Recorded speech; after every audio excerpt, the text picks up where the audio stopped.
There are certain factors the Pittsburgh Steelers need to lock down if they want to be better at stopping mobile quarterbacks with their defense in 2023. We'll talk about that and take your questions here on the Locked On Steelers podcast. I'm your host, Chris Carter. Let's get into it. You are Locked On Steelers, your daily Pittsburgh Steelers podcast, part of the Locked On Podcast Network, your team every day.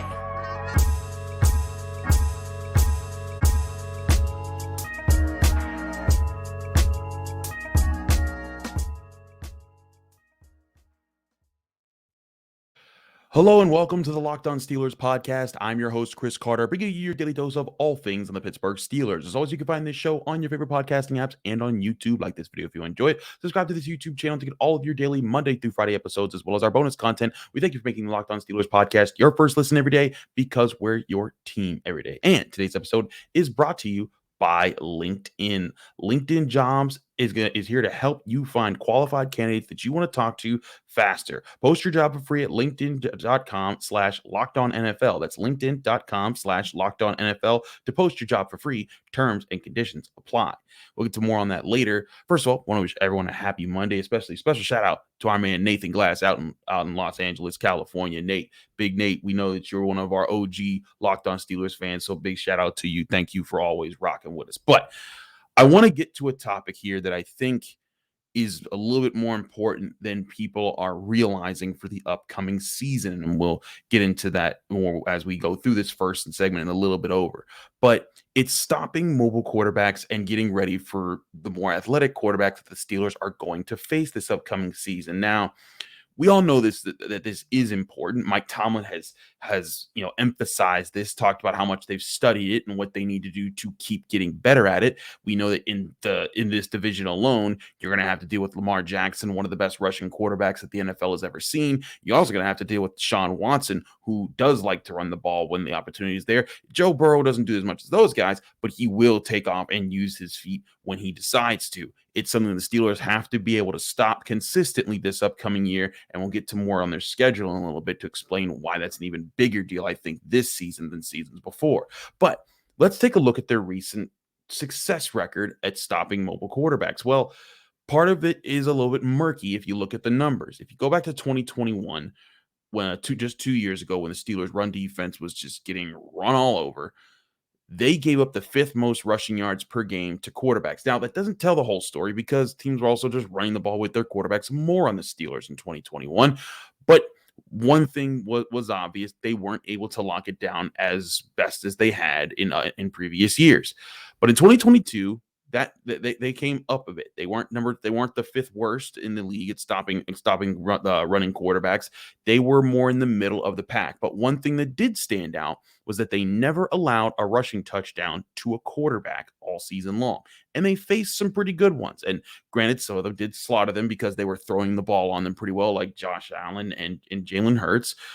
But if you go back throughout the season, they didn't have to play Lamar Jackson, so that was a factor. But they did have some decent moments here and there against Deshaun Watson and Tua Tagovailoa, and limiting their abilities to make big plays with their feet. And I think that's part of what we saw as the season went on was a key factor that's going to play into this season in a lot of different ways, and that's gap integrity. And it's something that happens when you have experienced guys who not only know where to be, but they're good enough to win their spots and to maintain those gaps. And that's something that I think that broke down for the Steelers a lot of times more in 2021, and definitely sometimes, but less in 2022. Now, what do I mean by gap integrity is that when you're lining up a defense and you're assigning guys all throughout your formation responsibilities, there's generally certain gaps, A gap, B gap, C gap, the edge. There's different gaps that you're assigning guys. Hey, your job is this space. We're not saying you have to just sit there and wait for things, because you do need to get a push on, but your job is to make sure that if someone tries to come up your lane, you can win it, and you can make sure that no offense is just running right through it, or a quarterback can't just slip it through this lane and get some easy yards on the ground. And if you look back to last year, part of the problem that I think they faced when they started to give up more of the rushing yards they did on the ground to quarterbacks was when they had some injuries to be concerned about. Now, if you remember, Larry Ogunjobi started the year injured, so he wasn't up to 100%, and TJ Watt missed 2 months. So they didn't really get a chance to have the full strength of guys in there. And as we talked about last year, their depth wasn't all that great. DeMarvin Leal was also hurt for a good bit there. So a guy that they were depending on to kind of help with there a little bit more often couldn't be there. But I think this year, not only will you see those starters playing a bigger role who will be a lot healthier, but you'll see the guys coming in after them also playing a big role. Remember, they signed Marcus Golden, who I think is going to be a really good third option as an edge rusher for this team. I think DeMarvin Leal being healthy and a year older is going to really help with them in both on the interior and on the edge, because that's the other thing. People forget it's not just the edge rushers about keeping quarterbacks bottled up. It's also about the interior lanes. And Ogunjobi and Heyward as your 1-2 punch up the middle, those are both guys who know how to maintain the leverage and to make sure that their gaps are held down, but also doing that while approaching the quarterback. It's a phrase that I hear all the time from Pat Narduzzi, Pitt's head coach, when I'm covering the Panthers, because the Panthers have been one of the best sacking pass rushing teams in the country in college football over the last 3 to 4 years. In fact, they led college football with sacks this past year. And one phrase they use when they're attacking athletic quarterbacks is the phrase kill, not capture, because they want the mentality of their team to be to go after the quarterback and don't be afraid, but do be mindful of your pass rush route. You don't want to be over pursuing yourself and then give up your entire rushing lane, but at the same time, you do not want to be passive and give up on your pass rush effort. And that's something that I think TJ Watt does so well, is that you see him be very accountable for his gaps and for his lanes, but you also don't ever see him holding up and kind of, lessening off his pass rush for that, unless he's setting up one of his crazy one-handed interceptions at the line of scrimmage, because he does that sometimes. But point being, this team might be the best suited to handle this since they had Bud Dupree, Stephon Tuitt, Cam Heyward, and TJ Watt in 2020 and 2019, because that group was very good at kind of limiting those opportunities. And as we said before, the loss of Stephon Tuitt was a big hurt, and last year TJ Watt's injury was a big hurt. But if those guys are healthy and their depth is coming along, don't forget Keanu Benton. I think also plays a good role in this. You could look at to see if Nick Herbig becomes one of those guys, that fourth guy off the edge that really helps out there.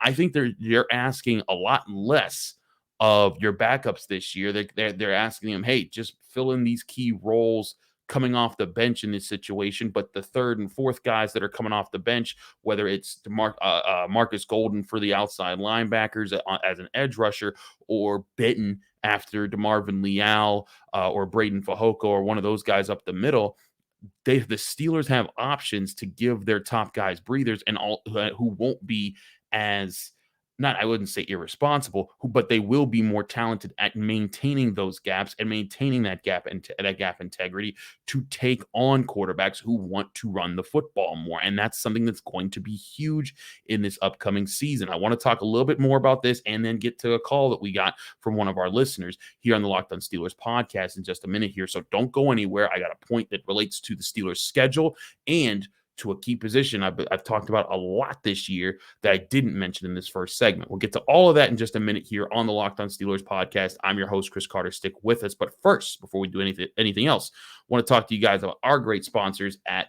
LinkedIn. LinkedIn, of course, is the number one place that people go to find their new employer. So as an employer yourself, if you're looking for new people to hire, it's the best place for you to go find your new job candidates. You can create a free job post in minutes on LinkedIn Jobs to reach your network and beyond to the world's largest professional network of over 810 million people. Then you add your job and the purple hashtag hiring frame to your LinkedIn profile to spread the word that you're hiring, so your network can help you find the right people to hire. Simple tools like screening questions make it easy to focus on candidates with just the right skills and experience, so you can quickly prioritize who you'd like to interview and hire. It's why small businesses rate LinkedIn Jobs #1 in delivering quality hires versus leading competitors. LinkedIn Jobs helps you find the candidates that you want to talk to faster. Did you know that every week, nearly 40 million job seekers visit LinkedIn? Post your job for free at linkedin.com/lockedonnfl. That's linkedin.com/lockedonnfl to post your job for free. Terms and conditions apply.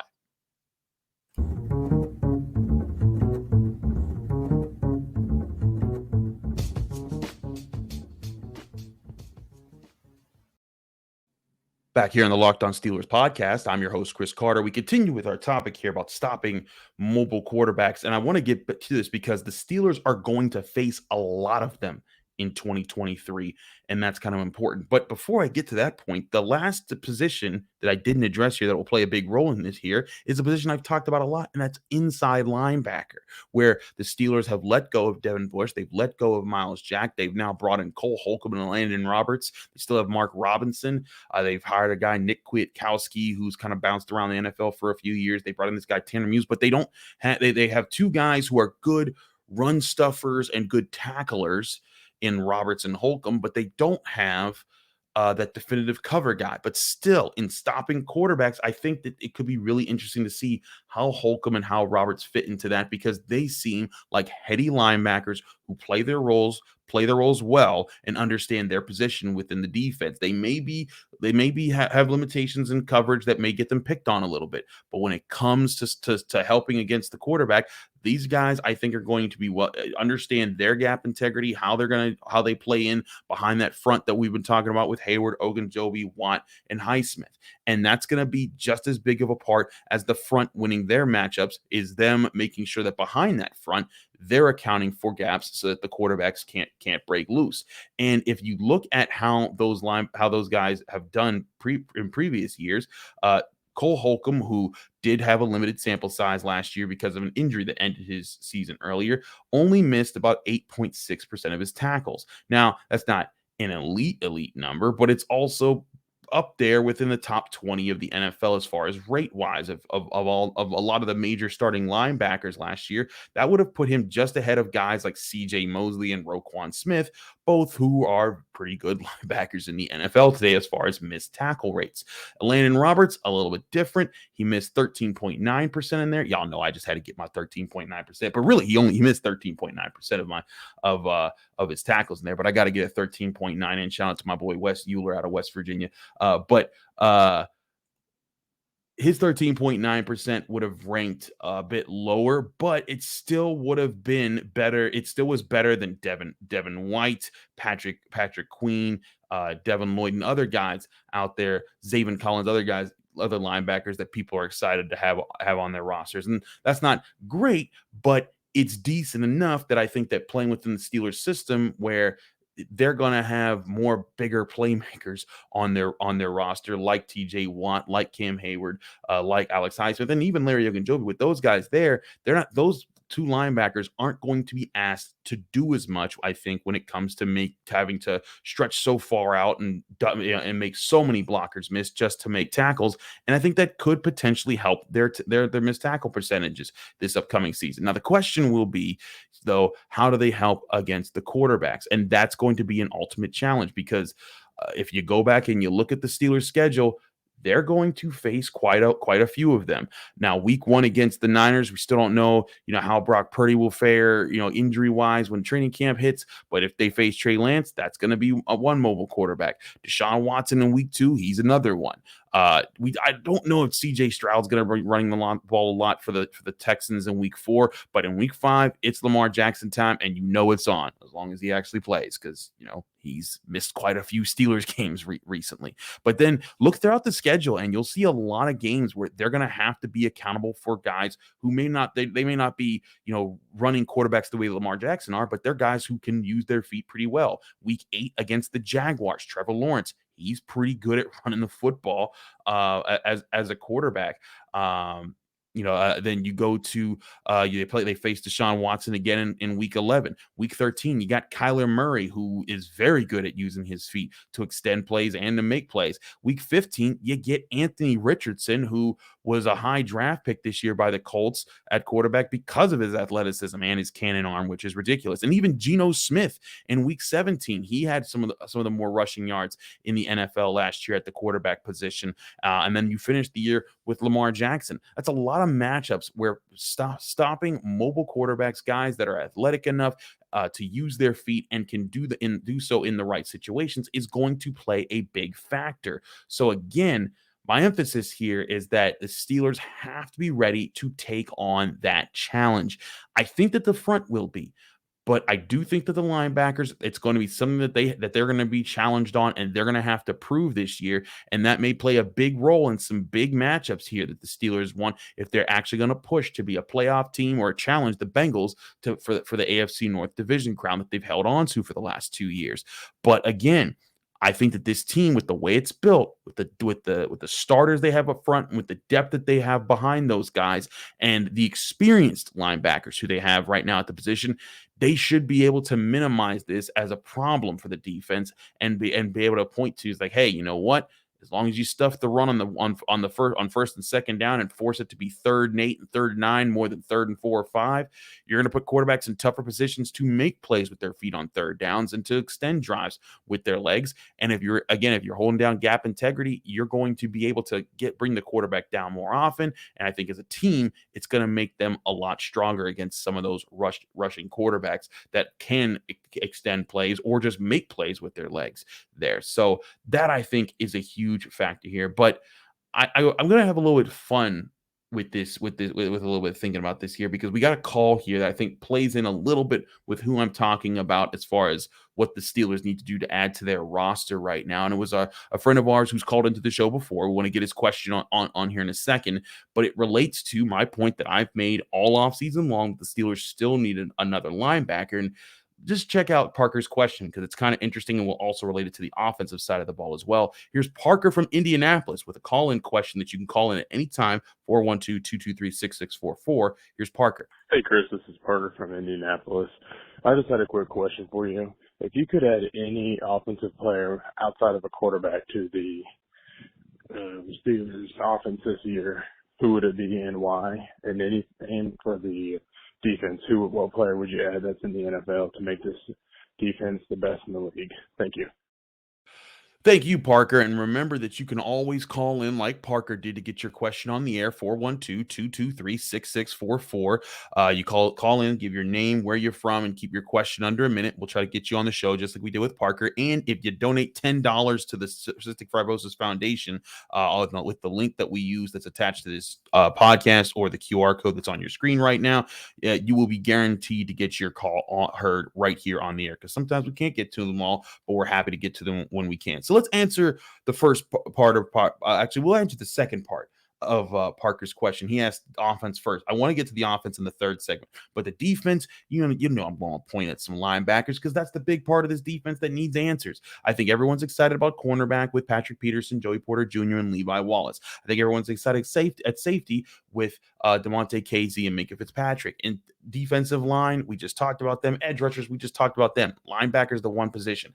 And could you imagine this defense with some of the top linebackers in the league? And I'm going to just stick with two specifically that I'd say flip a coin, and I think the Steelers would be happy with either one. That's Fred Warner of the 49ers and Roquan Smith of the Ravens. First of all, you saw Roquan Smith and what he did to the Steelers in the one time the Ravens beat them this past year. We had multiple interceptions in the middle part of the field. That guy can cover, that guy can hit, that guy can lead. He's a beast in the middle part of the field. But Fred Warner, I think, is the best linebacker in football right now. And he's a guy, you add either one of those guys to the roster, they'd be killing it. Now, you're probably thinking like, okay, Chris, that's fun to talk about, but what does that relate to what the Steelers need to do moving forward? I got a point here, because I'm going into a little bit of way too early draft talk, but there's some players in the NFL draft this upcoming season who I know a little bit of their profile. I don't judge them entirely right now, because they still have another year to play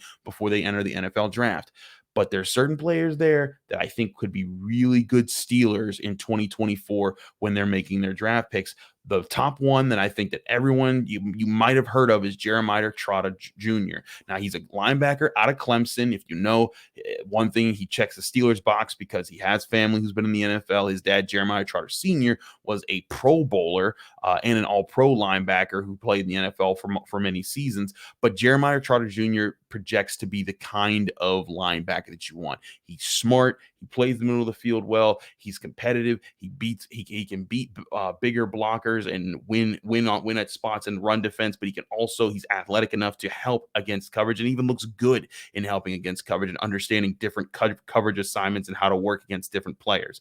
And he's the guy who I don't think would be rushed to the top 15, 20 players to be drafted. So if the Steelers were to make the playoffs, I think they'd still have a chance to get a player like him if he was the best player available at that spot, maybe in the second half of the first round. There's also guys like his teammate Barrett Carter, who also plays for Clemson, also pretty decent at coverage as far as athleticism. But there's also guys who I think could also be really interesting if you go further down the list, even if they wanted to wait a little bit in the draft.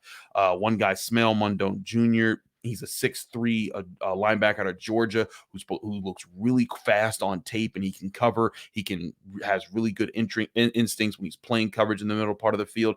Those are all guys I think could fit the profile. And there's others out there too. Deshaun Pace, Cedric Gray. There's guys to talk about, but I think that's part of why I wanted to answer Parker's question here, because I think it's fun to talk about who the Steelers could have in the NFL right now, but who they could have in the NFL draft next year to address a serious thing here. And this, again, is just getting us to think more about, like, man, what are the weak spots in the Steelers right now? What's the spot that you want to solidify up the most? And for the defense, we know it's linebacker. But what is it for the offense? If you weren't to pick, Patrick Mahomes at quarterback, who would you want to take at different parts? And based off of the way the Steelers are kind of set up right now, I think there's one clear answer. We'll get to that answer in just a minute here on the Locked On Steelers podcast, finishing up Parker's question here. So stick with us. But first, before we do any of that, I want to talk to you about one of our great sponsors, and that's Bird Dogs. Now, Bird Dogs is a clothing brand that's here to make you look good. They have shorts where they use these khaki developed shorts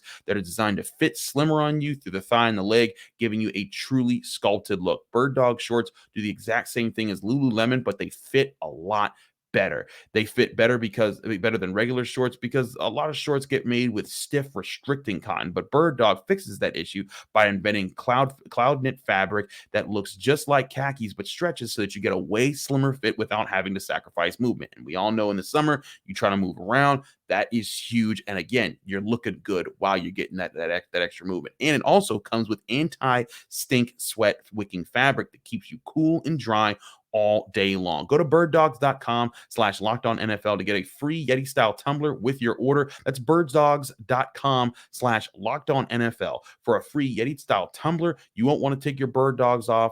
We promise you.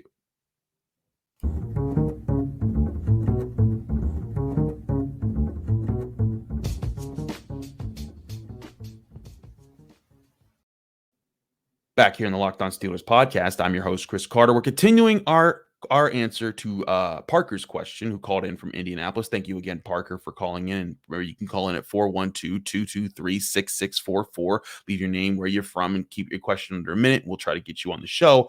But again, to finish Parker's question, he asked first about the offense. And I want to get to this because I think that this is interesting and could lead to interesting perspective for where you guys want your heads to be once the NFL draft hits. Now, there's a lot of things that could happen between now and April, next April. The whole season can go by. There could be a player that emerges on the roster or a player that has a terrible year on the roster that makes you change your whole perspective. Who knows? They could trade for Isaiah Simmons. You don't want a linebacker on offense. Deontay Johnson may have a great year. George Pickens may become the superstar that everyone's excited to see. There could be a number of things that happen that make you think, oh, you don't need to address this position or that position, but you need to address this over here. Lots of things could happen. But the one position I think the Steelers on offense could really use, if they were to take up one player that's in the NFL right now, it's the center position. And I'd take one of two guys, Creed Humphrey or Frank Ragnow. Now, Creed Humphrey, I think, is the best center in football right now, at least on paper, the way that he kind of slates himself with the Chiefs. I will say that I think having Patrick Mahomes helps a lot when you have an offense that defenses have to honor in so many different ways. And so it kind of takes pressure off the offensive line as much, because the Chiefs have so many ways to beat you, and they can't just can't send everything at you because they have to account for so much on the back end. But I do think that it's clear on tape that Creed Humphrey is a dominant force in the middle part of the offense. And I do think the Steelers kicked themselves a little bit for not drafting him in the second round when he was sitting right there when they drafted Pat Freiermuth. However, they're pretty happy with both Pat Freiermuth and Najee Harris, so I don't think they're kicking themselves too hard, but still, a dominant player like Creed Humphrey would be very helpful to the Steelers offense. Frank Ragnow, another guy, really good run blocker when he's healthy. I think both of those guys in the Steelers offense would be great right now. Now, I want to say this with this caveat, I don't think that Mason Cole is any slouch. I actually think that Mason Cole was a big part of that offensive line stabilizing last year. And I even liken him to a guy like Justin Hartwig, who kind of came in for the 2008 Steelers and helped just kind of balance things out on an offensive line that was very much needed to figure things out. And I'd say that he's better than Hartwig, but I also think that Mason Cole, he's a good offensive lineman. But when you look back to a lot of the great Steelers teams, they had great centers with them, even the ones that didn't always win the Super Bowls. In 2010, when they lost to the Packers in the Super Bowl, a guy that was missing that Super Bowl who played a key role that season was a rookie, Marquise Pouncey. You go back to 2005 when they beat the Seattle Seahawks in Super Bowl 40, they had Jeff Hardings, and he was a huge factor in that offensive line, being dominant next to Alan Faneca there. You go back to the 90s with their run to play the Cowboys in Super Bowl 30. Dermontti Dawson, arguably the greatest center of all time, but the other guy who they argue could be the greatest center of all time, also a Steeler, Mike Webster of the 70s, who led that. And they also had Ray Mansfield for the early part of the 70s, who Mike Webster took over for when he became a starter for the Steelers. But I just named four starting centers who you could all put in the classified as like some of the greatest centers of all time. It's a staple of the Pittsburgh Steelers to have an elite center, and that's why I think that would be, if I was to add one position to this offense that would be different, it would be the best center in football. And could you imagine how much different this line would be if they had another dominant figure right in the middle of the offensive line? They're expecting Broderick Jones to be a great left tackle. They've added James Daniels, who was really solid at right guard. Isaac Seumalo, who I think can be really solid at left guard. And if you had an elite center, this could put that could put a group like this as one of the best offensive lines in the NFL. And I think that's where, again, like with linebacker, I want to look to the draft to see what's the potential there to get guys like this. Now, we also know center isn't a highly demanded position in the draft class unless there is a truly dominant center out there. But like Creed Humphrey, I will say this, Creed Humphrey was also like the 13th offensive lineman taken in his draft class. It wasn't like he was the clear above board. Like everyone was just like, he's going to be the number one guy out there. There's always people who come out and say truth. It's like, oh, I knew he was going to be that guy. But it's also like, anyone can say that after the fact. But I will say this for this upcoming draft class, there are some options there. And one guy that I've at least seen a little bit of is Cedric Van Pran, center out of Georgia, 6'4", looks really strong. Reports on him say that he's a very smart center. And I think that's one of the biggest things, is that you want a guy who's nasty, but also a guy who's a very smart heads up player who can communicate and get everyone on the same page and be a leader while also being the nasty guy in the middle that takes no stuff. That's something that Marquise Pouncey, I think, did very well. Like, he had his mean streak and he could kind of snap off and dominate in a point, but he could also communicate the signals, get everyone on the same page, and be that leader in the middle of the offensive line. And there's a few guys like that this upcoming year. Now, I don't know if they're going to be like top tier first round picks for sure, but at least going up into this season, I think they're names that you want to keep an eye on to see how they do in the college football year. And that's Cedric Van Pran of Georgia, Bryce Foster of Texas A&M, James Brockermeyer of Alabama, Andrew Rame of Oklahoma. Guys like that, I think, could all play important roles as far as how the Steelers look at some of the guys that are going to be out there at the center position. Because again, if you look at how the Steelers have traditionally been built, center has always been vital. And what are the Steelers trying to do but get back to their roots by being a tough defensive team that runs the football well and then throws the football based off of running the football well? And part of that would be having a great center who not only did great run blocking, but also made sure those interior gaps for Kenny Pickett were protected with the investments that they've made to build up that offensive line. So to answer your question, Parker, it would be Creed Humphrey that I would add to this offense, or Frank Ragnow if you wanted a second guy there to pick. But ultimately, I do think that center is one of those positions the Steelers might be having their eye on and scouting quite a bit across the NFL, because I think that is something that they truly value. I think teams in general value the center position, but I think that's something that Mike Tomlin wants back in his back in his locker room is a dominant center. Again, Mason Cole, a good center, but not a dominant one. And if they can get a guy like that in the locker room and on this roster for the next several years, I think that'd be a great addition that they'd want to pair with Kenny Pickett to help further his chances to be their next franchise quarterback. Thanks again to Parker for calling in to the hotline. Again, it's 412-223-6644 to get your calls in. Leave your name, where you're from, and keep your question under a minute. We'll get you on the show. And remember, if you donate $10 to the Cystic Fibrosis Foundation via the link that I've provided in the description of this podcast or the QR code that you see on your screen here, you will be guaranteed to get your question heard on air. Thanks to everyone who's donated so far. We're doing great work there. But again, thanks everyone. I'm your host, Chris Carter, for the Locked On Steelers podcast. Follow me on Twitter and Instagram at Carter Critiques. Read my work. I'm also on Threads now, by the way, because that's a thing. So do with that what you will. But also, thanks to everyone for checking out the Locked On Steelers podcast. I'm your host, Chris Carter. Find this show on your favorite podcasting apps and on YouTube. Like this video if you enjoy it. Subscribe to this YouTube channel to get all of your daily Monday through Friday episodes, as well as our bonus content. We thank you for making the Locked On Steelers podcast your first listen every day. We're back tomorrow talking more of your Pittsburgh Steelers right here on the Locked On Steelers podcast.